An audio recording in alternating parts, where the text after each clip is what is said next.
Change the Mentality is a nonprofit organization whose aim is to change the lives of inner-city youth through basketball. Dennis Foster is the head of the program. He and the team scraped up as much money as they could to pay for a trip to California and played in front of current and former WNBA and NBA players, including Kobe Bryant.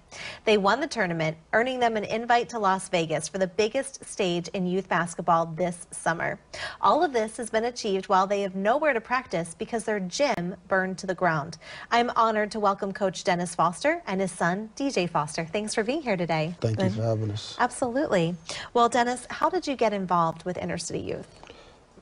Basically because I was an inner city youth, and I remember the things that I didn't have coming up, and I wanted it, by me having a son, I wanted to bring things for him and, you know, his friends that I didn't get in the upcoming guys playing basketball.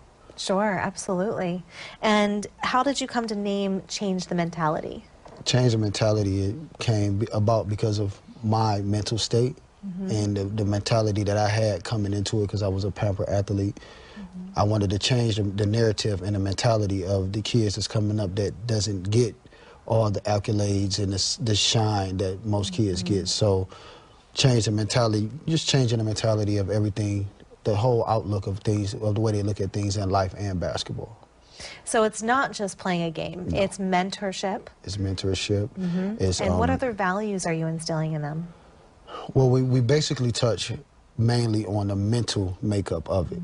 And we just use the basketball as a key, but we're trying to produce positive citizens in our city. And that's really what we basically do with our youth, and make them ambassadors in their own community. Well, I know you're really proud of your dad, I'm sure, and it sounds like since he's at your school where you go every day, that's an added bonus, knowing that your dad's right there. What's the greatest lesson that you've learned from your dad, who's also your coach? The greatest lesson I learned was that just be you, like, don't let nobody discriminate you on being who you are. Like be you. So. Yeah. So how many kids do you typically have come out to Change the Mentality? Well, the group that I have now, the guys that went to Vegas and went to LA, they've been together for a while, since like the 3rd, 4th grade. I've been mentoring those guys for a while.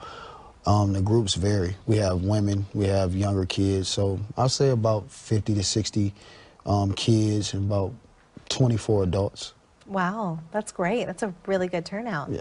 You mentioned before your gym burned to the ground. Tell me a little bit about that. We were stationed on the east side of Detroit, on Outer Drive, the old Duke Ellington Middle School. I was doing programming out of there, computer programming, leadership programming, and some things occurred when we wasn't there. We were at a game actually playing, and I got a call saying the gym had burned down. Some local kids in the community wasn't happy that they couldn't get in at the times that they wanted to get in, and burned the gym down, unfortunately.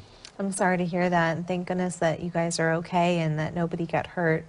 How is the team able to be so successful even though you've had these challenges and hardships and you've really lacked resources?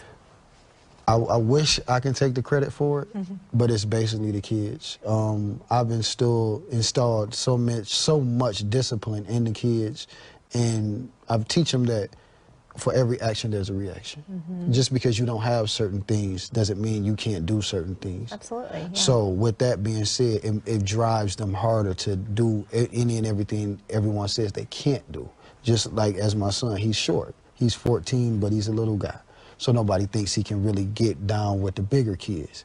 And he excels, and it's another kid. You're probably really fast. I bet you're the really fast one on the court, huh?